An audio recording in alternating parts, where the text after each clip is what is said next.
Hello everyone, आज हम पढ़ने वाले हैं क्लास 10th हिस्ट्री का चैप्टर नंबर 2 जिसका नाम है नेशनलिज्म इन इंडिया। तो सबसे पहले हम ये समझते हैं कि नेशनलिज्म इन इंडिया का मतलब क्या होता है। तो नेशनलिज्म का मतलब होता है अपने देश के प्रति प्यार और गर्व की भावना होना, जिसे हम आसान भाषा में देशभक्ति भी कह सकते हैं। तो आखिर हमारे देश इंडिया के लोगों के बीच में देशभक्ति की भावना कैसे पैदा हुई और इस फीलिंग को पाने के लिए हमारे देश के लोगों ने क्या क्या स्ट्रगल किया, चलिए जानते हैं इस वीडियो में। आपस में लड़ाई लड़ने लगती है। एक तरफ थी अलाइड पावर्स और दूसरी तरफ थी सेंट्रल पावर्स। अलाइड पावर्स में थे रूस, ब्रिटेन, अमेरिका, जापान, ये देश आते थे। और सेंट्रल पावर में ऑस्ट्रो हंगेरियन, जर्मनी और ऑटोमन एम्पायर आते थे। तो ये दोनों ही पावर आपस में लड़ाई लड़ रही थी और इसी लड़ाई को वर्ल्ड वॉर फर्स्ट के नाम से जाना गया। अब आप लोग जरा ध्यान दो, इसमें जो ब्रिटेन है वो भी ये लड़ाई लड़ रहा था। हमारी इंडिया का डायरेक्टली इस वॉर से कोई कनेक्शन नहीं था, लेकिन इनडायरेक्टली कनेक्शन था, क्योंकि उस समय पर जो ब्रिटेन था वो हमारी इंडिया के ऊपर कब्जा बनाए हुए था। यानी कि उस समय पर हम ब्रिटिशर्स की कॉलोनी थे। चूँकि ब्रिटिशर्स इस वॉर को लड़ रहे थे और हम ब्रिटिशर्स की कॉलोनी थे, इसलिए इस वॉर का इम्पैक्ट हमारी इंडिया के ऊपर भी पड़ रहा था। अब क्या इम्पैक्ट पड़ रहा था, चलिए जानते हैं। Impact of first world war on India. पहला कि जो ब्रिटिशर्स थे वो वॉर लड़ रहे थे, जिस वजह से वो अपना डिफेंस एक्सपेंडिचर बढ़ा रहे थे और उसके लिए उन्हें पैसों की ज़रूरत थी। तो इसके लिए जो ब्रिटिश गवर्नमेंट थी वो कस्टम ड्यूटीज़ बढ़ा देती है और इनकम टैक्स इंट्रोड्यूस कर देती है। टैक्स बढ़ाने के कारण महंगाई बढ़ती जा रही थी। हर वस्तु की कीमत लगभग दुगनी हो चुकी थी, जिसके कारण लोग बहुत परेशान थे। लोगों का बुरा हाल था। ऊपर से जो ब्रिटिश गवर्नमेंट थी वो इंडियन लोगों को जबरदस्ती ब्रिटिश आर्मी में भर्ती कर रही थी, जिस वजह से लोगों को बहुत गुस्सा आ रहा था। हमारे देश के लोग परेशान तो थे ही, ऊपर से जो प्रकृति थी वो भी हमारा साथ नहीं दे रही थी। 1918-19 और 1920-21 की जो फसलें थी वो बरसात ना होने के कारण खराब हो जाती हैं और देश में खाने की कमी हो जाती है, जिस वजह से लोग भूखे मरने लगते हैं। और साथ में यही वो समय था जब देश में एक महामारी फैल रही थी जिसका नाम था इन्फ्लुएंजा एपिडेमिक, जिससे कई सारे लोग मर जाते हैं। दोस्तों 1921 के सेंसस के हिसाब से ये बताया जाता है कि इंडिया के लगभग 13 मिलियन लोग मर जाते हैं इस भुखमरी और इस महामारी के कारण। लोगों को लग रहा था कि ये समस्या वॉर के खत्म होने के साथ ही खत्म हो जाएंगी, लेकिन अफसोस ऐसा नहीं हुआ। द आइडिया ऑफ सत्याग्रह। अब दोस्तों ये जो परेशानियों का दौर चल रहा था, इस दौर में लोगों को ज़रूरत थी एक ऐसी लीडर की जो इनकी समस्याओं को ख़त्म करे। तो फाइनली जनवरी 1915 में एंट्री होती है the great man of India की, यानी कि महात्मा गांधी की। गांधी जी साउथ अफ्रीका से इंडिया आते हैं और एक आइडिया लेकर आते हैं जिसका नाम था सत्याग्रह। ये आइडिया था नॉन वायलेंस का, यानी कि अहिंसा का। गांधी जी कहते थे कि हमें जो भी लड़ाई लड़नी है उसे हम प्रेम से लड़ेंगे, बिना किसी अस्त्र शस्त्र का इस्तेमाल किए, सत्य की राह पर चलकर और शांतिपूर्ण तरीके से। गांधी जी ने इंडिया आने से पहले साउथ अफ्रीका में 1906 में अपना सबसे पहला सत्याग्रह आंदोलन ऑर्गेनाइज किया था, जो कि साउथ अफ्रीका के रेसिज्म सिस्टम के खिलाफ था। गांधी जी का यह आंदोलन सफल रहा था और उनके इस नए आइडिया की वजह से उन्हें साउथ अफ्रीका में खूब पॉपुलैरिटी मिली थी। और फिर जब वो इंडिया आए तो उन्होंने भारत में भी 3 अलग अलग जगहों पर सत्याग्रह आंदोलन स्टार्ट किए। तो भारत के अंदर गांधी जी ने सबसे पहला सत्याग्रह आंदोलन 1917 में स्टार्ट किया था, जो कि था चंपारण, बिहार में। तो ये लॉन्च किया गया था इंडिगो फार्मर्स के लिए। उस समय पर क्या हो रहा था कि जो ब्रिटिशर्स थे वो इन फार्मर्स को फोर्स करते थे इंडिगो की फसल उगाने के लिए, यानी कि नील की फसल उगाने के लिए। और जहाँ कहीं भी ये फसल उगाई जाती थी वो ज़मीन बंजर हो जाती थी। ऊपर से जो ब्रिटिशर्स थे वो इन किसानों को पैसे भी कम दे रहे थे। मतलब एक तो किसानों की ज़मीन भी खराब हो रही थी, ऊपर से उन्हें पैसे भी कम मिल रहे थे। तो इस बात से जो किसान थे वो परेशान थे। तो यहाँ पर गांधी जी क्या करते हैं, सारे किसानों को इंस्पायर करते हैं और मिलकर स्ट्रगल करते हैं और आवाज़ उठाते हैं इस प्लांटेशन सिस्टम के खिलाफ। तो यहाँ पर सक्सेस मिलने के बाद 1917 में ही गांधी जी जाते हैं गुजरात के खेड़ा डिस्ट्रिक्ट में। वहाँ पर वो देखते हैं कि यहाँ पर भी किसानों की कंडीशन ख़राब है। वहाँ के किसानों के साथ क्या हो रहा था कि उनकी जो फसलें थी वो ख़राब हो गई थी और एक प्लग नाम की बीमारी भी फैल रही थी वहाँ पर, जिस वजह से जो किसान थे वो टैक्स या रेवेन्यू नहीं दे पा रहे थे ब्रिटिश गवर्नमेंट का। तो गांधी जी इन फार्मर्स को सपोर्ट करते हैं और लॉन्च करते हैं अपना दूसरा सत्याग्रह और डिमांड करते हैं रिलैक्सेशन की। तो गांधी जी का जो दूसरा सत्याग्रह था वो भी सक्सेसफुल रहता है और जो किसानों का टैक्स या रेवेन्यू था वो भी माफ़ हो जाता है। इसके बाद 1918 में गांधी जी जाते हैं अहमदाबाद। अहमदाबाद में क्या हो रहा था कि जो वहाँ के वर्कर्स थे उनको बहुत ही कम वेजेस मिलती थी, यानी कि उनको बहुत कम पैसा मिलता था। तो जो वर्कर्स थे वो परेशान थे क्योंकि चीज़ों के दाम बढ़ रहे थे, इसलिए जो वर्कर्स थे वो थोड़े ज़्यादा वेजेस की डिमांड कर रहे थे। तो इसके लिए जो गांधी जी थे वो उनके सपोर्ट के लिए वो अपना तीसरा सत्याग्रह आंदोलन लॉन्च करते हैं और मांग करते हैं उनकी वेजेस बढ़ाने के लिए। तो ये मूवमेंट भी सक्सेसफुल रहता है। तो गांधी जी लगातार 3 बड़े बड़े सत्याग्रह आंदोलन करते हैं देश के अलग अलग हिस्सों में, जो कि सक्सेसफुल रहते हैं। अब दोस्तों, जो आंदोलन हो रहे थे देश के अलग अलग जगहों पर, ये सब देखकर जो ब्रिटिशर्स थे वो शांत थोड़ा ना रहेंगे। ब्रिटिशर्स को इस बात से आ गया गुस्सा। ब्रिटिशर्स ने क्या किया कि एक लॉ पास कर दिया जिसका नाम था रॉलेट एक्ट। तो रॉलेट एक्ट एक कानून था जो कि 1919 में पास किया गया था। ये पास किया गया था इंपीरियल लेजिस्लेटिव काउंसिल के द्वारा, जो कि उस समय की ब्रिटिश पार्लियामेंट थी इंडिया के अंदर। इस लॉ की वजह से जो ब्रिटिश गवर्नमेंट थी उसको बहुत ही ज़्यादा इनॉर्मस पावर मिल जाती है। तो ये लॉ क्या कहता था कि जो भी व्यक्ति रिवॉल्यूशनरी एक्टिविटी करते पाया जाएगा तो उसको सीधा 2 साल के लिए जेल में डाल दिया जाएगा बिना किसी ट्रायल के। मतलब उसको कोई मौका नहीं दिया जाएगा अपनी बेगुनाही साबित करने का। ये लॉ इंडियंस के लिए इतना खराब था कि इस लॉ को ब्लैक लॉ भी बोला जाता था। अब जो ब्रिटिश गवर्नमेंट थी उसको जिस किसी पर भी शक होता था वो उसको सीधा जेल में डाल देती थी 2 साल के लिए, चाहे वो कोई आम नागरिक हो और चाहे वो कोई पॉलिटिकल लीडर हो। तो इस रॉलेट एक्ट के अगेंस्ट में जो गांधी जी थे वो अपना सत्याग्रह आंदोलन लॉन्च करते हैं इस रॉलेट एक्ट के विरोध में, जिसको बोला गया रॉलेट सत्याग्रह। तो ये जो सत्याग्रह था वो नेशन वाइड सत्याग्रह था। मतलब अभी तक जो सत्याग्रह हो रहे थे वो देश के अलग अलग रीजन्स में हो रहे थे, पर ये जो सत्याग्रह था वो पूरे नेशन के लिए था, यानी कि पूरी कंट्री के लिए था। तो इस मूवमेंट की शुरुआत करते हैं गांधी जी 6 अप्रैल से। गांधी जी क्या कहते हैं कि हम 6 अप्रैल को पूरे देश के अंदर हड़ताल करेंगे, वो भी शांतिपूर्ण तरीके से। तो गांधी जी के कहने पर पूरा देश जो है वो 6 अप्रैल को हड़ताल करने लगता है। इस हड़ताल के चलते रेलवे, वर्कशॉप और दुकानों को बंद कर दिया जाता है। वर्कर्स स्ट्राइक पर चले जाते हैं। देश के अलग अलग शहरों में रैलीज ऑर्गेनाइज की जाती हैं। ये देखकर जो ब्रिटिशर्स थे वो डर जाते हैं। उन्हें डर था कि कहीं ये लोग कम्युनिकेशन लाइन को खराब ना कर दें। इससे बचने के लिए जो ब्रिटिश गवर्नमेंट थी वो पॉलिटिकल लीडर्स को पकड़ना शुरू कर देती है। अमृतसर के बहुत सारे पॉलिटिकल लीडर्स को जेल में डाल दिया जाता है और गांधी जी को दिल्ली जाने से रोक दिया जाता है। यहाँ तक सब ठीक था, लेकिन 10 अप्रैल को जो ब्रिटिश पुलिस होती है वो अमृतसर में एक शांतिपूर्ण जुलूस पर गोली चला देती है। इसके बाद लोगों को बहुत गुस्सा आता है और वो बैंकों पर, पोस्ट ऑफिसेस पर, रेलवे स्टेशन पर हमला कर देते हैं और तोड़फोड़ मचा देते हैं। सिचुएशन बहुत ज़्यादा खराब होने लगती है। इन हमलों को देखकर जो ब्रिटिश गवर्नमेंट होती है वो मार्शल लॉ लगा देती है। मार्शल लॉ लगने के बाद अब जो पावर थी वो मिलिट्री के पास पहुंच जाती है और उस समय पर मिलिट्री की जो कमांड थी वो थी जनरल डायर के पास। अब होता क्या है कि 13 अप्रैल का दिन था। इस दिन बहुत सारे लोग जलियांवाला बाग, जो कि अमृतसर में है, वहाँ पर इकट्ठे होते हैं। इस बाग में बैसाखी का मेला लगा हुआ था, तो ज़्यादातर लोग बैसाखी का मेला मनाने के लिए आए थे। ये लोग इनोसेंट थे, इन्हें नहीं पता था कि मार्शल लॉ नाम का कोई लॉ लगा हुआ है। तो ये सारे लोग चैन से बैसाखी का मेला मना रहे थे। पर इस बाग में कुछ लोग ऐसे भी थे जो रॉलेट एक्ट के अगेंस्ट में प्रोटेस्ट कर रहे थे। तो जब जनरल डायर को ये सब पता चला कि जलियांवाला बाग में बहुत सारे लोग इकट्ठे हुए हैं, तो वो अपनी मिलिट्री के साथ आता है और बाग के सारे दरवाजों को बंद करवा देता है और लोगों के ऊपर अंधाधुंध गोलियां चलवा देता है, जिस वजह से बहुत सारे इनोसेंट लोगों की जान चली जाती है।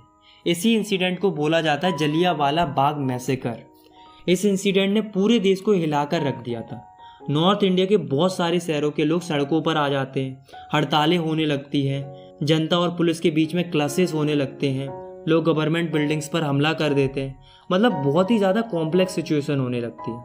ये देखकर जो ब्रिटिश गवर्नमेंट होती है वो भी उतनी ही सख्ती से इंडियंस को दबाना शुरू कर देती है। उन पर नाक रगड़वाई जाती है, उन्हें क्राउल कराया जाता है, उन्हें सल्यूट करने के लिए फोर्स किया जाता है, लोगों को कोड़े मारे जाते हैं, कई सारे गाँव के ऊपर बम गिराए जाते हैं। गांधी जी कभी नहीं चाहते थे वॉयलेंस हो, यानी कि लड़ाई दंगे हो। ये सब देखकर गांधी जी को बहुत बुरा लगता है और वो रॉलेट सत्याग्रह को बंद करा देते हैं और अपना आंदोलन वापस ले लेते हैं। अब यहाँ पर गांधी जी को लगता है कि अगर हमें अंग्रेजों से लड़ाई लड़नी है तो हमें और बड़ा आंदोलन करने की ज़रूरत है, पर इसके लिए हिंदू और मुस्लिम का एक होना ज़रूरी है। अगर हिंदू और मुस्लिम एक हो गए तो जो मूवमेंट होगा वो और बड़ी स्केल पर होगा। तो चलिए अब हम देखते हैं कि हिंदू और मुस्लिम एक कैसे होते हैं। जो हिंदू थे वो डिमांड कर रहे थे स्वराज की, यानी कि इंडिपेंडेंस की, और वो लड़ाई लड़ रहे थे ब्रिटिशर्स के खिलाफ। वहीं जो मुस्लिम थे वो उस समय पर खिलाफत इशू पर काम कर रहे हैं। तो ये खिलाफत इशू क्या था? देखो, वर्ल्ड वॉर फर्स्ट में बहुत सारी कंट्रीज आपस में लड़ रही थी। ऐसे ही जो ब्रिटेन था और जो टर्की था वे भी आपस में लड़ रहे थे। उस समय पर टर्की का जो राजा था वो था कैलीफट, जिसे हिंदी में बोला जाता है खलीफा। ये जो राजा था वो इस्लामिक हेड माना जाता था, और जितने भी मुस्लिम्स थे वो इनकी बहुत ही ज़्यादा रिस्पेक्ट करते थे। तो होता क्या है कि इस वॉर में टर्की हार जाता है और ब्रिटेन जीत जाता है। अब जनता में एक अफवाह फैलने लगती है कि जो ब्रिटेन है वो टर्की के राजा के ऊपर, यानी कि खलीफा के ऊपर एक हार्श ट्रीटी इम्पोज करने वाला है, मतलब ऐसे कानून लाने वाला है जो कि खलीफा के लिए बहुत बुरे होंगे। तो इस बात से जो इंडियन मुस्लिम्स थे उनको बहुत बुरा लग रहा था कि उनके जो हेड है खलीफा, उनके ऊपर एक हार्श ट्रीटी इम्पोज की जा रही है। इस बात से जो इंडियन मुस्लिम्स थे उनको ब्रिटिशर्स के ऊपर बहुत ज़्यादा गुस्सा आ रहा था। अब आपने एक चीज़ नोटिस की कि हिंदूज की दुश्मनी ब्रिटिशर्स के साथ थी, और अब मुस्लिम्स की दुश्मनी भी किससे हो गई थी? ब्रिटिशर्स से हो गई थी। तो जब यहाँ पर हमारा दुश्मन एक था तो क्यों ना दोस्त बना जाए। गांधी जी को ये एक अच्छी अपॉर्चुनिटी लगती है हिंदू और मुस्लिम को एक करने के लिए। तो होता क्या है कि मार्च 1919 में बॉम्बे के अंदर एक कमेटी बनाई जाती है जिसका नाम था खिलाफत कमेटी। ये फॉर्म की जाती है कई सारे मुस्लिम लीडर्स के द्वारा, जिनमें से दो मेन लीडर थे जिनका नाम था मोहम्मद अली और शौकत अली। ये दोनों क्या करते हैं, ये गांधी जी के साथ डिस्कशन करते हैं कि मास एक्शन की गुंजाइश है कि नहीं है, मतलब हम बड़ी तादाद में आंदोलन कर सकते हैं या नहीं कर सकते हैं। गांधी जी कहते हैं बिल्कुल कर सकते हैं। अगर ये दोनों कम्युनिटी आपस में मिल गई तो आंदोलन बहुत बड़ी स्केल पर होगा, और फिर तुम अपने खिलाफत इशू को निपटा लेना और हम अपने स्वराज इशू को निपटा लेंगे, दोनों का फ़ायदा हो जाएगा। तो इसी मुद्दे पर डिस्कशन चलता है, और फाइनली सितंबर 1920 में कलकत्ता के अंदर कांग्रेस का एक सेशन होता है जिसमें गांधी जी कन्वेंस कर लेते हैं अदर कांग्रेस लीडर्स, और इस सेशन के बाद हिंदू और मुस्लिम लीडर्स एक हो जाते हैं और फिर एक नया आंदोलन शुरू करने का विचार करते हैं जिसका नाम था नॉन कोऑपरेशन मूवमेंट, यानी कि असहयोग आंदोलन। अब सवाल ये उठता है कि Gandhi ji non cooperation movement ही शुरू करना क्यों चाहते थे? Why non cooperation? तो इसका आंसर गांधी जी ने बहुत पहले ही दे दिया था। गांधी जी ने 1909 में अपनी बुक हिंद स्वराज में बताया था कि जो ब्रिटिशर्स थे वो इंडिया में इसलिए रूल कर पाए क्योंकि लोगों ने उनके साथ कोऑपरेट किया था, यानी कि उनका सहयोग किया था। और अगर इंडिया के लोग ब्रिटिशर्स के साथ कोऑपरेट करना बंद कर दें तो 1 साल के अंदर ही ब्रिटिश रूल खत्म हो जाएगा और हमारे देश के लोगों को स्वराज मिल जाएगा। इसलिए गांधी जी चाहते थे इंडियंस ब्रिटिशर्स के साथ कोऑपरेट ना करें। इसलिए गांधी जी मुस्लिम लीडर्स के साथ मिलकर नॉन कोऑपरेशन मूवमेंट स्टार्ट करना चाहते थे। अब देखते हैं इस नॉन कोऑपरेशन मूवमेंट के लिए गांधी जी क्या कहते हैं। तो गांधी जी कहते हैं कि सबसे पहले तो गवर्नमेंट के दिए हुए जो टाइटल्स हैं उनको सरेंडर करना होगा। दूसरी चीज़ ये बोलते हैं कि जो ब्रिटिश गवर्नमेंट की सर्विसेज हैं उनको बायकॉट करना होगा, जैसे कि civil services, army, police, courts, legislative councils, school and foreign goods, इन सबको छोड़ना पड़ेगा। ना ही इन सर्विसेज का इस्तेमाल करेंगे और ना ही इन सर्विसेज के लिए काम करेंगे। और गांधी जी ये भी कहते हैं कि अगर ब्रिटिश गवर्नमेंट हमारे इस आंदोलन के खिलाफ कुछ एक्शन लेती है या दबाने का प्रयास करती है तो फिर हम एक फुल सिविल डिसोबीडियंस कैंपेन भी चलाएंगे ब्रिटिश गवर्नमेंट के खिलाफ में। तो 1920 की गर्मियों के दौरान गांधी जी और शौकत अली ये दोनों ही निकल पड़ते हैं देश की अलग अलग जगहों पर प्रचार प्रसार के लिए, ताकि ज़्यादा से ज़्यादा लोगों को नॉन कोऑपरेशन मूवमेंट पर जोड़ा जा सके, ताकि मूवमेंट बड़ी स्केल पर हो सके। पर दोस्तों जो इंडियन नेशनल कांग्रेस थी वो सपोर्ट नहीं कर रही थी नॉन कोऑपरेशन मूवमेंट को। अब क्यों सपोर्ट नहीं कर रही थी? तो इसके कुछ कारण थे। पहला कि गांधी जी चाहते थे कि ब्रिटिश की सारी सर्विसेज को बायकॉट कर देना चाहिए, लेकिन जो कांग्रेस थी वो नवंबर 1920 में होने वाले काउंसिल इलेक्शंस को बायकॉट करना नहीं चाह रही थी, क्योंकि वो सोच रहे थे कि अगर हम इलेक्शन जीत गए तो हमारे पास कुछ पावर आ जाएंगी गवर्नमेंट की और फिर हम कुछ चेंजेस कर सकेंगे ब्रिटिश की पॉलिसीज़ के अंदर। दूसरा, कांग्रेस को ये डर था कि जो नॉन कोऑपरेशन मूवमेंट है वो वायलेंस क्रिएट करेगा। तो इन दोनों कारणों की वजह से जो कांग्रेस थी वो इस आंदोलन को सपोर्ट नहीं कर रही थी। लेकिन फिर दिसंबर 1920 में नागपुर में कांग्रेस का एक सेशन होता है जिसमें जो कांग्रेस होती है वो उस नॉन कोऑपरेशन मूवमेंट के लिए तैयार हो जाती है, यानी कि उसको अडॉप्ट कर लेती है। मतलब अब आंदोलन करने के लिए गांधी जी को मुस्लिम्स का सपोर्ट भी मिल गया था और कांग्रेस का सपोर्ट भी मिल गया था। मतलब अब गांधी जी पूरी तरीके से तैयार थे आंदोलन की शुरुआत करने के लिए। तो फाइनली जनवरी 1920 में नॉन कोऑपरेशन मूवमेंट को स्टार्ट कर दिया जाता है। सेकंड टॉपिक है हमारा differing strands with in the movement. तो चलिए अब हम देखते हैं कि ये आंदोलन आगे कैसे बढ़ता है और इस आंदोलन के अंदर क्या क्या होता है। तो सबसे पहले हम देखते हैं the movement in the towns. मतलब टाउन्स यानी कि शहरों में ये आंदोलन किस तरीके से होता है। तो टाउन्स के अंदर सबसे ज़्यादा पार्टिसिपेट किया था मिडिल क्लास लोगों ने। तो देखो टाउन्स में होता क्या है, तो इस मूवमेंट के चलते टाउन्स में रहने वाले हज़ारों बच्चों ने गवर्नमेंट स्कूल्स और कॉलेजेस को छोड़ दिया। टीचर्स और हेडमास्टर ने रिज़ाइन कर दिया। लॉयर्स ने अपनी लीगल प्रैक्टिसेस देना बंद कर दिया। ऑल पॉलिटिकल पार्टीज़ ने इलेक्शंस को बायकॉट कर दिया। फॉरेन गुड्स को बायकॉट कर दिया। लिकर शॉप्स को पिट कर दिया गया, मतलब लोगों को लिकर शॉप में जाने से रोक दिया गया। और फॉरेन क्लॉथ्स को जला दिया गया। अब इन सब कारणों की वजह से होता क्या है कि इंपोर्ट ऑफ फॉरेन क्लॉथ्स आधा हो जाता है। मतलब फॉरेन से जो कपड़े आते थे वो 1921 एंड 1922 के बीच में उनका इंपोर्ट आधी मात्रा में होने लगता है। और जो मर्चेंट्स और ट्रेडर्स होते हैं वो फॉरेन गुड्स को खरीदना और बेचना बंद कर देते हैं, जिस वजह से इंडियन टेक्सटाइल मिल्स और हैंडलूम्स का प्रोडक्शन बढ़ जाता है, यानी कि काफ़ी मात्रा में स्वदेशी कपड़ों का बनना शुरू हो जाता है। और अब जो इंडियन लोग थे वो फॉरेन क्लॉथ्स को छोड़कर इंडियन क्लॉथ्स यानी कि खादी कपड़ों को पहनना शुरू कर देते हैं। तो दोस्तों यहाँ तक आपको लग रहा होगा कि ये जो नॉन कोऑपरेशन मूवमेंट है वो शहरों के अंदर बहुत अच्छे से चल रहा है, लेकिन अफसोस ऐसा नहीं था। धीरे धीरे क्या होता है कि जो नॉन कोऑपरेशन मूवमेंट था वो शहरों के अंदर धीरे धीरे कमज़ोर पड़ने लगता है, यानी कि स्लो डाउन होने लगता है। अब स्लो डाउन क्यों होने लगता है, तो इसके पीछे कारण थे। पहला कारण था कि जो इंडियन क्लॉथ थे यानी कि जो खादी क्लॉथ्स थे वो बहुत महंगे थे, क्योंकि उन्हें हाथों से बनाया जाता था। इसलिए जो गरीब लोग थे उन्हें मजबूरीवश फॉरेन क्लॉथ्स को खरीदना पड़ रहा था, क्योंकि वो सस्ते थे, क्योंकि वो मशीन से बनते थे। दूसरा कारण था कि इंडियन इंस्टीट्यूशंस की कमी थी। मतलब कि इंडिया के खुद के कोई स्कूल्स और कॉलेजेस नहीं थे, सब ब्रिटिशर्स के थे। तो उस समय पर कोई भी अल्टरनेटिव नहीं था, जिस वजह से सारे स्टूडेंट्स और टीचर्स ने मजबूरी में आकर फिर से गवर्नमेंट स्कूल्स और कॉलेजेस को ज्वाइन करना शुरू कर दिया।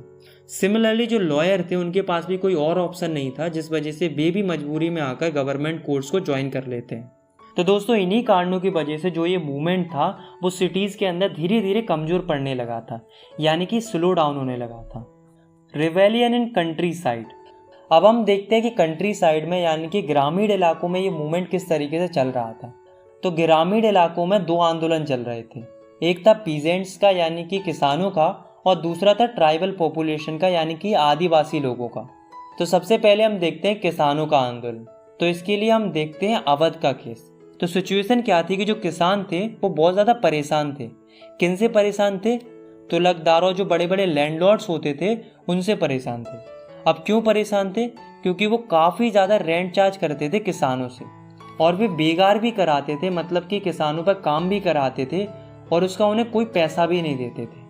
ये समस्या केवल अवध की नहीं थी बल्कि पूरी कंट्री की थी, लेकिन फ़िलहाल हम अवध का एग्जाम्पल ले रहे हैं इसलिए हम अवध की बात करते हैं। तो जो सारे किसान होते हैं वो डिमांड करते हैं किस चीज़ के लिए? पहला कि रेंट कम कर दिया जाए, दूसरा बेगार को ख़त्म कर दिया जाए, और तीसरा जो ऑपरेसिव लैंडलॉर्ड्स हैं उनका सोशल बायकॉट होना चाहिए।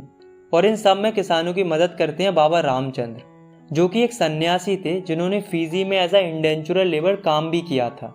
तो बाबा रामचंद्र और सारे किसान मिलकर जो तुलकदार और लैंडलॉर्ड्स थे उनके अगेंस्ट में अपनी डिमांड्स मनवाने के लिए मूवमेंट स्टार्ट करते हैं, जिसमें ये क्या करते हैं? ये करते हैं नाई धोबी बंद। मतलब जितने भी ऑपरेसिव लैंडलॉर्ड्स थे उनको बेसिक सर्विसेज देना बंद कर देते हैं, जैसे कि जो बार्बर्स थे वो इनके बाल काटना बंद कर देते हैं, और जो वॉशरमैन थे वो इनके कपड़े धोना बंद कर देते हैं।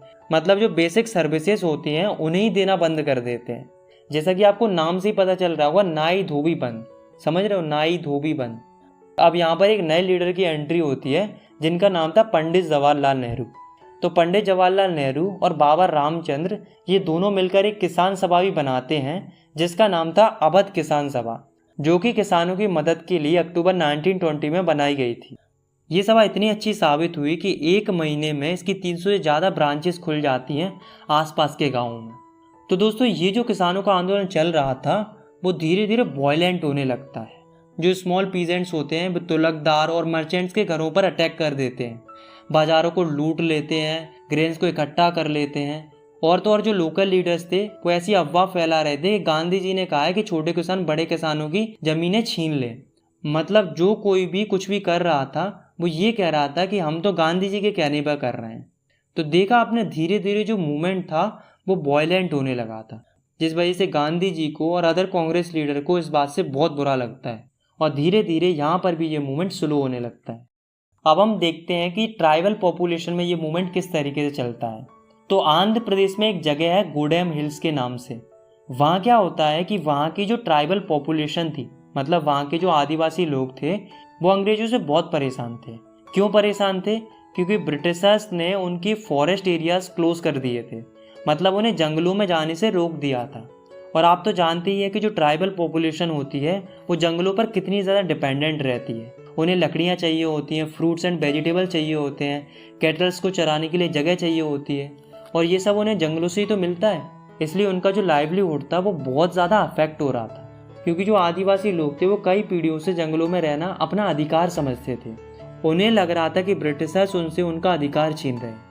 ऊपर से उन्हें बेकारी कराने के लिए भी प्रेशराइज किया जाता था, मतलब बिना पैसों के काम कराने के लिए भी फोर्स किया जाता था।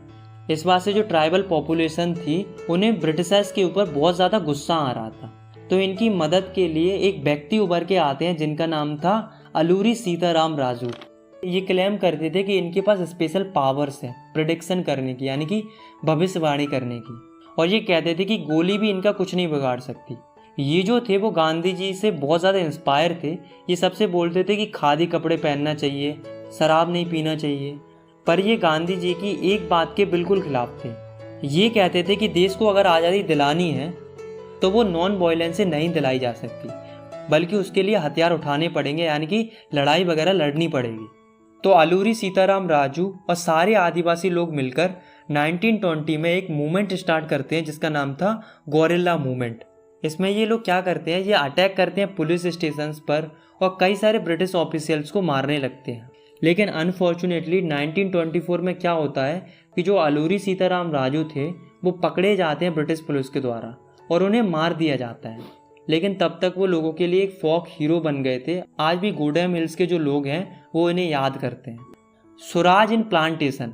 दोस्तों पहले क्या होता था कि बहुत सारे लोग असम में एज अ प्लांटेशन वर्कर काम किया करते थे टी गार्डन्स में। तो 1859 में क्या हुआ था कि एक इनलैंड इमिग्रेशन नाम का एक एक्ट पास हुआ था, जिसके मुताबिक कोई भी प्लांटेशन वर्कर्स विदाउट परमिशन के टी गार्डन को छोड़कर नहीं जा सकता था। लेकिन जब वर्कर्स को पता चला कि गांधी जी ने नॉन कोऑपरेशन मूवमेंट स्टार्ट किया है तो बहुत सारे वर्कर्स प्लांटेशन फील्ड्स को छोड़कर भागने लगते हैं। लेकिन जब ये अपने घरों की तरफ जा रहे होते हैं तब उन्हें रास्ते में ही ब्रिटिश पुलिस पकड़ लेती है और उन्हें बहुत ही बुरी तरीके से मारा जाता है। तो दोस्तों अभी तक हमने अलग अलग जगहों के मूवमेंट के बारे में देखा। हमने सिटीज़ के मूवमेंट को देखा, गांव के मूवमेंट्स को देखा, ट्राइबल और प्लांटेशन वर्कर्स के मूवमेंट को देखा। तो यहाँ पर हमें क्या देखने को मिला कि लोग गांधी जी के नॉन कोऑपरेशन मूवमेंट को अलग अलग तरीकों से इंटरप्रेट कर रहे थे। सब लोग अलग अलग तरह से सोच रहे थे, सबके लिए स्वराज का मतलब अलग अलग था। और हमने ये भी देखा कि धीरे धीरे ये मूवमेंट वॉयलेंट होने लगा था, यानी कि हिंसक होने लगा था। इसी दौरान 1992 में क्या होता है, एक चौरी चौरा इंसिडेंट होता है। चौरी चौरा एक जगह है गोरखपुर डिस्ट्रिक्ट में। तो यहाँ क्या होता है कि बहुत सारे लोग यहाँ पर शांतिपूर्ण तरीके से प्रदर्शन कर रहे थे, यानी कि पीसफुल डिमॉन्स्ट्रेशन कर रहे थे मार्केट के अंदर। तो जो वहाँ की लोकल पुलिस थी वो इनके ऊपर अटैक कर देती है, यानी कि इनके ऊपर लाठी चार्ज कर देती है। इस बात से लोगों को पुलिस पर गुस्सा आ जाता है और कुछ लोग पुलिस स्टेशन में जाते हैं और वहाँ पर आग लगा देते हैं, जिसमें कुछ पुलिसमैन भी मर जाते हैं। ये सब वायलेंस को देखकर गांधी जी को और बुरा लगता है और वे नॉन कोऑपरेशन मूवमेंट को विड्रॉ कर लेते हैं, यानी कि बंद करा देते हैं। तो यहाँ पर जो नॉन कोऑपरेशन मूवमेंट था वो ख़त्म हो जाता है। थर्ड टॉपिक है हमारा टुवर्ड्स सिविल डिसोबीडियंस मूवमेंट। दोस्तों नॉन कोऑपरेशन मूवमेंट के ख़त्म होने के बाद गांधी जी को ये समझ में आ जाता है कि कोई भी मास स्ट्रगल करने से पहले लोगों को प्रॉपरली ट्रेन होना ज़रूरी है। लोगों को ये पता होना चाहिए कि मूवमेंट किस तरीके से करना है और मूवमेंट का मकसद क्या है, ताकि लोग पहले की तरह गलत तरीके से इंटरप्रेट ना करें। अब दोस्तों क्या होता है कि कांग्रेस के कुछ लीडर्स को ये लगता है कि हमें मास स्ट्रगल करने की बजाय इलेक्शन में पार्टिसिपेट करना चाहिए, जिससे हम काउंसिल में ही रहकर ब्रिटिश पॉलिसीज़ को अपोज कर सकते हैं। तो इसके लिए 2 लीडर्स थे जिनका नाम था CR दास और मोतीलाल नेहरू। ये क्या करते हैं, एक पार्टी बनाते हैं जिसका नाम था स्वराज पार्टी। लेकिन दोस्तों जो जवाहरलाल नेहरू थे और जो सुभाष चंद्र बोस थे वो इसमें पार्टिसिपेट ही नहीं करते। वो कहते हैं कि अगर लोगों को पूर्ण स्वराज दिलाना है तो उसके लिए और बड़ा स्ट्रगल करने की ज़रूरत है, ना कि इलेक्शन लड़ने की। लेकिन दोस्तों उस समय पर इंडिया की सिचुएशन कुछ और चल रही थी। दोस्तों 2 ऐसे फैक्टर्स थे जिन्होंने हमारी पॉलिटिक्स को काफ़ी ज़्यादा शेप किया, यानी कि काफ़ी ज़्यादा इम्प्रूव किया। पहला फैक्टर था ग्रेट इकोनॉमिक डिप्रेशन। हमने इसके बारे में क्लास 9th में भी पढ़ा था। ये स्टार्ट हुआ था 1929 में। तो इस ग्रेट इकोनॉमिक डिप्रेशन की वजह से इंडिया के ऊपर बहुत बुरा इम्पैक्ट पड़ा था। क्या इम्पैक्ट पड़ा था? पहला कि इस डिप्रेशन के चलते इंडिया में एग्रीकल्चर प्राइसेस बिल्कुल ही कम हो जाती है। दूसरा, एग्रीकल्चर गुड्स की डिमांड कम हो जाती है और एक्सपोर्ट कम हो जाता है, जिस वजह से जो किसान थे वो अपनी फसलें नहीं बेच पा रहे थे और ना ही ब्रिटिशर्स को टैक्स दे पा रहे थे। दूसरा फैक्टर था साइमन कमीशन। देखो क्या था कि ब्रिटेन में एक गवर्नमेंट थी जिसका नाम था टोरी गवर्नमेंट। तो ब्रिटेन की गवर्नमेंट क्या करती है, ये एक कमीशन बनाती है 1927 में, यानी कि कुछ लोगों का एक ग्रुप बनाती है। इस कमीशन को जो लीड कर रहे थे वो थे सर जॉन साइमन, इसलिए इस कमीशन को बोला गया साइमन कमीशन। ये कमीशन क्यों बनाया गया था, इसका ऑब्जेक्टिव क्या था? इसका ऑब्जेक्टिव था इंडिया के कॉन्स्टिट्यूशन को रिव्यू करना और कुछ चेंजेस को सजेस्ट करना, क्योंकि इंडियन लोग पुराने ब्रिटिशर्स के कॉन्स्टिट्यूशन से खुश नहीं थे। पर इस कमीशन में एक प्रॉब्लम थी कि इसमें 7 मेंबर थे और 7 मेंबर ब्रिटिशर्स थे, कोई भी इंडियन नहीं था। तो ये बात इंडियंस को सही नहीं लग रही थी कि एक तो इंडिया के कॉन्स्टिट्यूशन के लिए आ रहे हैं और ऊपर से उसमें इंडिया का कोई भी मेंबर ही नहीं है। तो ये प्रॉब्लम थी। तो जब ये कमीशन 1928 में इंडिया आता है तो बहुत सारे लोग इसका विरोध करते हैं, चाहे वो कांग्रेस हो और चाहे वो मुस्लिम लीग हो। सारे लोग मिलकर साइमन कमीशन का विरोध करते हैं और जोरों शोरों से नारा लगाते हैं, गो बैक साइमन, यानी कि साइमन तुम वापस चले जाओ। इतना हंगामा देखकर ब्रिटिश गवर्नमेंट को लगा कि कहीं सिचुएशन हाथ से ना निकल जाए। तो उस समय पर ब्रिटिश गवर्नमेंट का जो वाइसरॉय था वो था लॉर्ड इरविन। तो लॉर्ड इरविन सिचुएशन को कंट्रोल करने के लिए हमें 2 ऑफर देता है। पहला ऑफर देता है इंडिया के डोमिनेशन स्टेटस का। मतलब लॉर्ड इरविन कहता है कि आप इंडिया का डोमिनेशन स्टेटस ले लो, मतलब आप ही लोग रूल करना, आप ही लोग सब कुछ करना, लेकिन इंडिया रहेगा ब्रिटिशर्स के ही अंडर में। और दूसरा ऑफर देता है कि हम एक राउंड टेबल कॉन्फ्रेंस करेंगे जिसमें इंडिया के फ्यूचर कॉन्स्टिट्यूशन के बारे में डिस्कस करेंगे। तो ये 2 ऑफर देता है। लेकिन जो कांग्रेस थी वो इन दोनों ऑफर से खुश नहीं थी, स्पेशली जो रेडिकल्स थे, यानी कि जो गर्म स्वभाव के व्यक्ति थे कांग्रेस के अंदर, जैसे कि जवाहरलाल नेहरू और सुभाष चंद्र बोस। ये कह रहे थे कि हमें डोमिनेशन स्टेटस नहीं चाहिए, हमें छोटी मोटी आज़ादी नहीं चाहिए, हमें पूरी आज़ादी चाहिए, यानी कि पूर्ण स्वराज चाहिए। इसी बात को इन दिसंबर 1929 में जब लाहौर में कांग्रेस का सेशन होता है तो वहाँ पर पंडित जवाहरलाल नेहरू एक रिजोल्यूशन पास करते हैं और ऑफिशियली डिमांड करते हैं पूर्ण स्वराज की, यानी कि फुल इंडिपेंडेंस की। और ये ऐलान करते हैं कि हम आने वाली 26 जनवरी 1930 को as a independence day celebrate करेंगे और हम आज़ादी की लड़ाई के लिए शपथ भी लेंगे। पर अफसोस इस बात को ज़्यादा टेंशन नहीं मिलता है और बहुत कम ही लोग इस डे को सेलिब्रेट करते हैं। The salt march and the civil disobedience movement, ये सब देखकर गांधी जी को लगा कि पहले लोगों को एकजुट करना ज़रूरी है, तब जाकर कुछ अच्छा मूवमेंट हो पाएगा।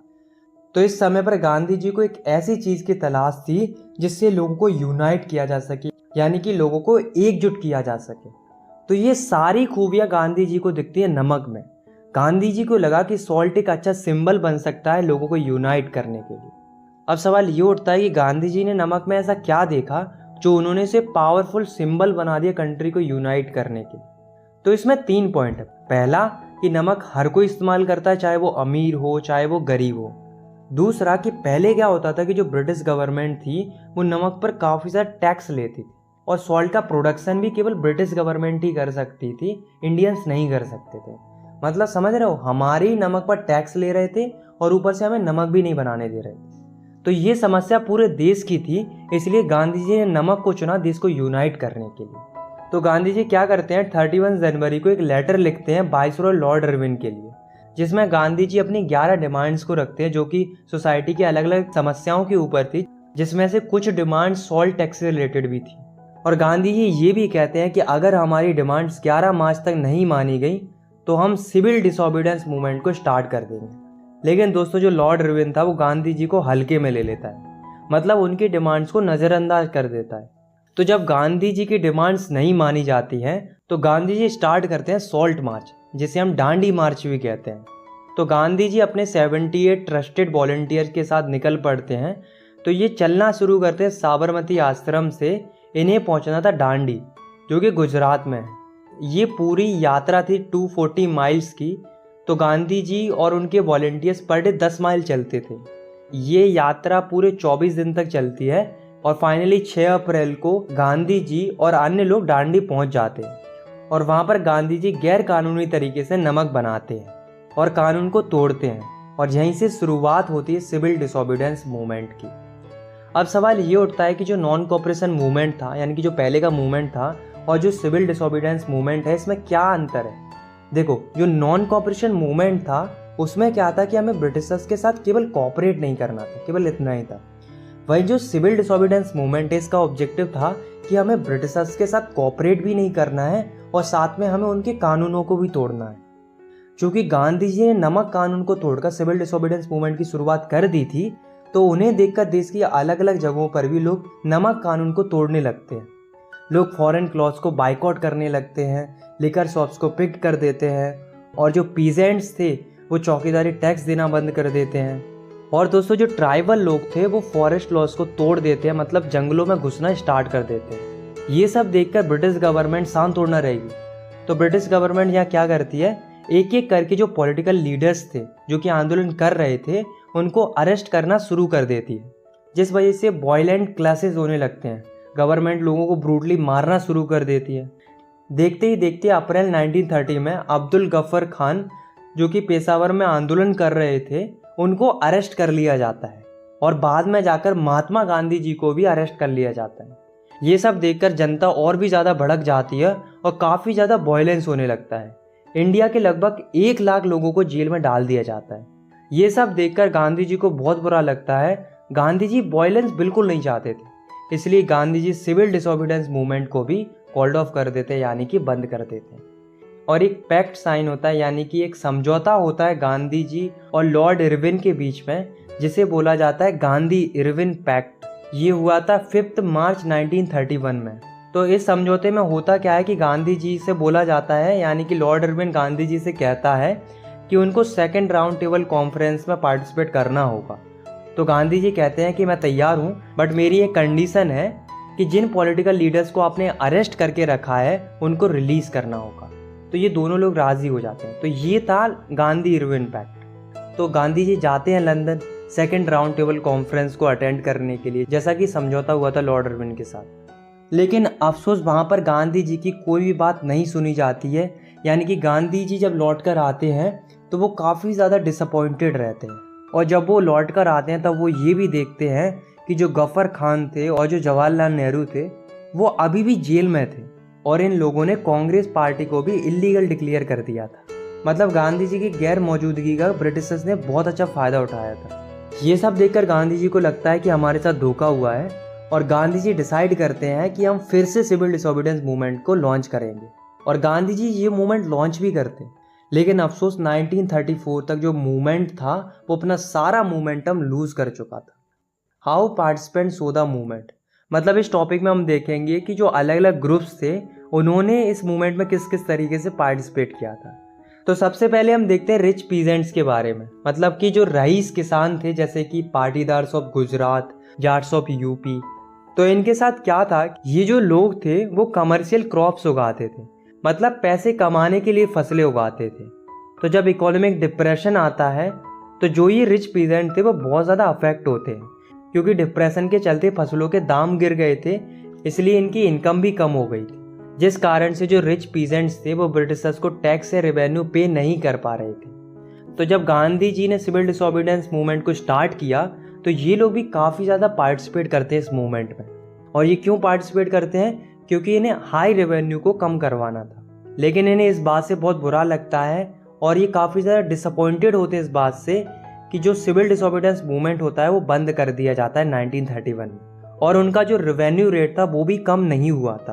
तो जब गांधी जी ने सिविल डिसोबीडियंस मूवमेंट को फिर से लॉन्च किया तो इन लोगों ने 1932 में फिर से पार्टिसिपेट नहीं किया, क्योंकि ये सोच रहे थे कि कोई फ़ायदा ही नहीं होता तो क्यों करे पार्टिसिपेट। तो अब हम देखते हैं पुअर पीजेंट्स के बारे में, यानी कि जो पुअर पीजेंट्स थे, यानी कि जो गरीब किसान थे, उन्होंने किस तरीके से पार्टिसिपेट किया था और क्यों किया था। तो जो पुअर पीजेंट्स थे वो क्या करते थे, उनके पास खुद की ज़मीन तो होती नहीं थी, इसलिए वे बड़े बड़े लैंडलॉर्ड्स यानी कि जो बड़े बड़े जमींदार होते थे उनकी ज़मीन पर खेती करते थे और उनके बदले में उन्हें रेंट देते थे। तो जो इकोनॉमिक डिप्रेशन था वो कंटिन्यू था, जिस वजह से जो स्मॉल पीजेंट्स थे वे लैंडलॉर्ड्स को रेंट नहीं दे पा रहे थे। तो जब मूवमेंट स्टार्ट हुआ तो ये डिमांड करते हैं कि जो लैंडलॉर्ड्स हैं वो इनके अनपेड रेंट को माफ़ कर दे, यानी कि जो बकाया रेंट है उसको माफ़ कर दे। लेकिन दोस्तों जो कांग्रेस थी वो इस नो रेंट कैंपेन को सपोर्ट नहीं कर रही थी, क्योंकि ये इन रिच पीजेंट्स यानी कि जो बड़े बड़े जमींदार थे उनसे बिगाड़ना नहीं चाह रही थी, क्योंकि अगर ये पुअर पीजेंट्स को सपोर्ट करेंगे कहीं जो बड़े बड़े लैंडलॉर्ड्स हैं वो नाराज़ ना हो जाए, इस डर से ये पुअर पीजेंट्स को सपोर्ट ही नहीं करते। अब हम देखते हैं कि जो बिजनेस क्लास थी उसने किस तरीके से और क्यों पार्टिसिपेट किया था। तो दोस्तों जो बिजनेस क्लास थी, जैसे कि जो मर्चेंट्स थे, इंडस्ट्रियलिस्ट थे, इनकी उस समय पर दो समस्याएं चल रही थी। पहली कि जो ब्रिटिश गवर्नमेंट थी उसने ऐसी पॉलिसीज़ बना रखी थी जो इनकी बिजनेस एक्टिविटीज़ को रिस्ट्रिक्ट करती थी, मतलब ऐसे कानून बना रखे थे जिससे बिजनेसमैन खुल के बिजनेस नहीं कर पा रहे थे। इनके ऊपर रिस्ट्रिक्शन थे कि ये नहीं कर सकते, वो नहीं कर सकते, लाइक दैट। तो ये चाह रहे थे कि ऐसी पॉलिसीज़ को हटना चाहिए जो इनकी बिजनेस एक्टिविटीज़ को रिस्ट्रिक्ट करती हैं। दूसरी समस्या थी कि इंडिया में बाहर से फॉरेन गुड्स इंपोर्ट होता था, जिस वजह से जो बिजनेस क्लास थी उसे बहुत ज़्यादा लॉस होता था, क्योंकि जो फॉरेन गुड्स होते थे वो बहुत सस्ते होते थे, तो ऐसे में इनका सामान तो कोई खरीदेगा ही नहीं। इसलिए जो बिजनेस क्लास थी वो ये चाह रही थी कि जो फॉरेन गुड्स का इंपोर्ट हो रहा है इंडिया में वो रोक दिया जाए। इसके लिए जो बिजनेस क्लास थी वो दो फेडरेशन भी बनाती है, जिसका नाम था Indian industrial and commercial Congress, जो कि 1920 में बनाई गई थी, और दूसरी थी federation of Indian chamber of commerce and industries, यानी कि FICCI फिक्की, जो कि 1927 में बनाई गई थी। और दोस्तों दो बड़े बड़े इंडस्ट्रियलिस्ट थे जो कि बिजनेस क्लास को लीड कर रहे थे, जिनका नाम था परसोत्तम दास ठाकुरदास एंड GD बिरला। तो जब 1930 में सिविल डिसोबीडियंस मूवमेंट को स्टार्ट किया जाता है तो जो बिजनेस क्लास थी वो बहुत ज़्यादा पार्टिसिपेट करती है। ये क्या करते हैं, जो बाहर से सामान इंपोर्ट होता था उसे खरीदना और बेचना बंद कर देते हैं, और साथ में ये मूवमेंट को फाइनेंशियली सपोर्ट भी करते हैं, मतलब मूवमेंट के लिए पैसे वगैरह देते हैं। अब हम देखते हैं इंडस्ट्रियल वर्किंग क्लास को। तो दोस्तों जो इंडस्ट्रियल वर्किंग क्लास थी वो सिविल डिसोबीडियंस मूवमेंट में ज़्यादा पार्टिसिपेट ही नहीं करती है, एक्सेप्ट नागपुर रीजन। और जो पार्टिसिपेट करते हैं वो गांधी जी के प्रोग्राम्स को फॉलो करते थे, like boycott foreign goods program, इन प्रोग्राम्स को फॉलो करते थे। तो उनके लिए उनका मूवमेंट ये था कि उनको जो कम वेजेस मिलती हैं वो बढ़ा दी जाएं और पुअर वर्किंग कंडीशंस हैं उनको इम्प्रूव किया जाए। बट दोस्तों जो कांग्रेस थी वो इनको सपोर्ट नहीं करती है, क्योंकि मूवमेंट में बड़े बड़े इंडस्ट्रियलिस्ट ने भी पार्टिसिपेट किया था। तो कांग्रेस ये सोच रही थी कि कहीं वर्कर्स को सपोर्ट किया तो कहीं इंडस्ट्रियलिस्ट अपना सपोर्ट वापस ना ले ले, इसलिए कांग्रेस वर्कर्स को सपोर्ट कर ही नहीं रही थी। अब हम देखते हैं पार्टिसिपेशन ऑफ वुमेन, यानी कि महिलाओं ने किस तरीके से पार्टिसिपेट किया था। तो वुमेन्स ने भी खूब पार्टिसिपेट किया था। इनफैक्ट जब गांधी जी डांडी मार्चेस कर रहे थे तो जब भी वो थोड़ा बहुत रुकते थे तो हजारों महिलाएं घर से बाहर आ जाती थी गांधी जी को सुनने के लिए। वुमेन्स ने काफ़ी ज़्यादा पार्टिसिपेट किया था प्रोटेस्ट मार्चेस में, इलीगल सॉल्ट मैन्युफैक्चरिंग में, और इन सब के लिए कई सारी महिलाएं जेल भी गई थी। तो कहीं ना कहीं मूवमेंट में वुमेन्स का भी काफ़ी ज़्यादा रोल रहा था। The limits of civil disobedience movement. अब हम देखते हैं कि सिविल डिसोबीडियंस मूवमेंट में कमी कहाँ रह गई थी। तो दोस्तों ऐसा नहीं था कि सिविल डिसोबीडियंस मूवमेंट में सबने पार्टिसिपेट किया हो, बल्कि दो ऐसे ग्रुप्स भी थे जिन्होंने इस मूवमेंट में पार्टिसिपेट ही नहीं किया था। पहला था दलित्स का और दूसरा था मुस्लिम्स का। इन दोनों ग्रुप्स ने पार्टिसिपेट ही नहीं किया था। तो सबसे पहले हम देखते हैं दलित्स के बारे में कि उन्होंने क्यों पार्टिसिपेट नहीं किया था। तो इसका रीज़न था कि दलित्स ने इसलिए पार्टिसिपेट नहीं किया था क्योंकि जो कांग्रेस थी वो दलित्स को सपोर्ट नहीं कर रही थी, बल्कि इग्नोर कर रही थी। क्योंकि कांग्रेस को ये डर था कि कहीं अगर उन्होंने दलित्स को सपोर्ट किया तो जो हाई क्लास हिंदू हैं वो ऑफेंड ना हो जाए, यानी कि बुरा ना मान जाए। क्योंकि उस समय पर जो हाई क्लास हिंदू थे उनका बहुत ज़्यादा पार्टिसिपेशन था मूवमेंट के अंदर, इसलिए कांग्रेस दलित्स को सपोर्ट करके इन हाई क्लास हिंदूज के साथ बिगाड़ना नहीं चाह रही थी। और दोस्तों यही वो रीज़न था जिस वजह से जो कांग्रेस थी वो दलित्स को सपोर्ट ही नहीं कर रही थी। लेकिन दोस्तों भले ही कांग्रेस सपोर्ट नहीं कर रही थी, लेकिन दोस्तों जो गांधी जी थे वो पूरा सपोर्ट कर रहे थे दलित्स लोगों को। गांधी जी कहते थे कि जो दलित्स हैं वो हरिजन्स हैं, यानी कि भगवान की संतान है। और गांधी जी ये भी कहते थे कि अगर हमने सोसाइटी से इस अनटचेबिलिटी यानी कि छुआछूत की जो सोच है उसे नहीं बदला तो हमें कभी भी स्वराज नहीं मिलेगा। इसलिए जो दलित्स लीडर थे वो एक सेपरेट इलेक्टोरेट की मांग कर रहे थे, मतलब एक अलग से इलेक्टोरेट की मांग कर रहे थे दलित्स के लिए। तो जो BR अम्बेडकर जी थे वो भी दलित्स को काफ़ी ज़्यादा सपोर्ट करते हैं कि हाँ दलित्स को सेपरेट इलेक्टोरेट मिलना चाहिए। इसके लिए BR अम्बेडकर जी ने दलित्स के लिए एक ऑर्गेनाइजेशन भी बनाई थी जिसका नाम था डिप्रेस्ड क्लास एसोसिएशन, जो कि 1930 में बनाई गई थी। लेकिन दोस्तों जो गांधी जी थे वो खुश नहीं थे। गांधी जी सपोर्ट कर रहे थे दलित्स को नो डाउट, पर गांधी जी को इस बात से बुरा लग रहा था कि सेपरेट इलेक्टोरेट की मांग की जा रही है, क्योंकि गांधी जी लोगों को जोड़ना चाहते थे ना कि तोड़ना चाहते थे। गांधी जी का मानना ये था कि दलित्स को अगर सेपरेट इलेक्टोरेट दे दिया गया तो इससे सोसाइटी में डिसइंटीग्रेशन और बढ़ेगा ना कि कम होगा। तो गांधी जी अपनी बात मनवाने के लिए फास्ट अनटू डेथ स्टार्ट करते हैं, मतलब गांधी जी खाना वगैरह छोड़ देते हैं। कहते हैं कि चाहे मैं मर जाऊं लेकिन मैं खाना नहीं खाऊंगा। सारे लोग गांधी जी की बहुत ज़्यादा रिस्पेक्ट करते थे, इसलिए वे मान जाते हैं। फिर क्या होता है, एक पूना पैक्ट साइन होता है सितंबर 1932 में, मतलब कि एक समझौता होता है अम्बेडकर जी और गांधी जी के बीच में, जिसमें गांधी जी प्रॉमिस करते हैं कि मैं सेपरेट इलेक्टोरेट तो नहीं पर मैं डिप्रेस्ड क्लास के लिए सीट रिजर्व ज़रूर करवा दूंगा provisional and central legislative council में। तभी आप देखते होंगे कि जो बैकवर्ड क्लास होती हैं जैसे कि SC ST, तो इन्हें आज भी रिजर्वेशन मिलता है। तो ये पूना पैक्ट के ही कारण हो पाया था। अब हम बात करते हैं मुस्लिम कम्युनिटी की। तो मुस्लिम कम्युनिटी ने भी सिविल डिसोबीडियंस मूवमेंट में पार्टिसिपेट नहीं किया था। अब क्यों पार्टिसिपेट नहीं किया था, इसके पीछे कारण थे। देखो, जैसा कि आप सभी को पता है कि जब नॉन कोऑपरेशन खिलाफत मूवमेंट स्टार्ट हुआ था तब हिंदूज और मुस्लिम एक साथ स्ट्रगल कर रहे थे, मतलब यूनाइटेड थे। लेकिन धीरे धीरे क्या होता है कि हिंदूज और मुस्लिम्स के बीच में टेंशन बढ़ने लगता है। क्यों बढ़ने लगता है? क्योंकि रिलीजन के बेसिस पर यानी कि धर्म के बेसिस पर अलग अलग ऑर्गेनाइजेशन बनने लगते हैं। जैसे कि हिंदुओं के लिए एक ऑर्गेनाइजेशन था हिंदू महासभा करके, और मुस्लिम्स के लिए एक ऑर्गेनाइजेशन था मुस्लिम लीग करके। तो ये ऑर्गेनाइजेशन जब पावर में आने लगे तो इन दोनों कम्युनिटीज़ में टेंशन काफ़ी ज़्यादा बढ़ने लगा था। लेकिन 1927 में कांग्रेस और मुस्लिम लीग ने अलायंस बनाना चाहा ताकि ब्रिटिशर्स के खिलाफ मिलकर लड़ाई लड़ी जा सके।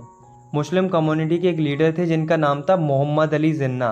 तो ये डिमांड करते हैं एक सेपरेट इलेक्टोरेट की, बट जो कांग्रेस थी वो इसके लिए राज़ी नहीं होती है। वो कह रही थी कि सबके लिए जॉइंट इलेक्टोरेट होना चाहिए, ना कि अलग से कोई इलेक्टोरेट होना चाहिए। तो बहुत कन्विंस करने के बाद मोहम्मद अली जिन्ना तैयार हो जाते हैं जॉइंट इलेक्टोरेट के लिए, पर इनकी कुछ कंडीशंस थी। जैसे कि वो चाहते थे कि सेंट्रल असेंबली में मुस्लिम्स के लिए 1/3 सीट रिजर्व कर दी जाए और बंगाल और पंजाब में जितनी मुस्लिम पॉपुलेशन है उसी के हिसाब से सीट मिले। मगर कांग्रेस ने इन कंडीशंस को नहीं माना, जिस वजह से कांग्रेस और मुस्लिम लीग के बीच में दूरियां बढ़ती गई।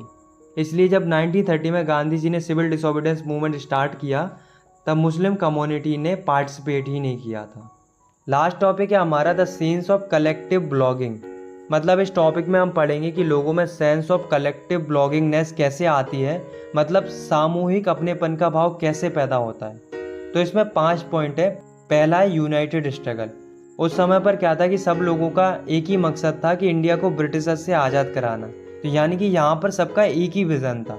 तो सभी लोग मिलकर स्ट्रगल करते हैं, जिस वजह से लोग यूनाइट होने लगते हैं, लोगों में यूनिटी की फीलिंग्स आने लगती हैं। दूसरा है कल्चरल प्रोसेसेस। दोस्तों, लोगों ने अपने देश के कल्चर के साथ रिलेट करना स्टार्ट कर दिया था।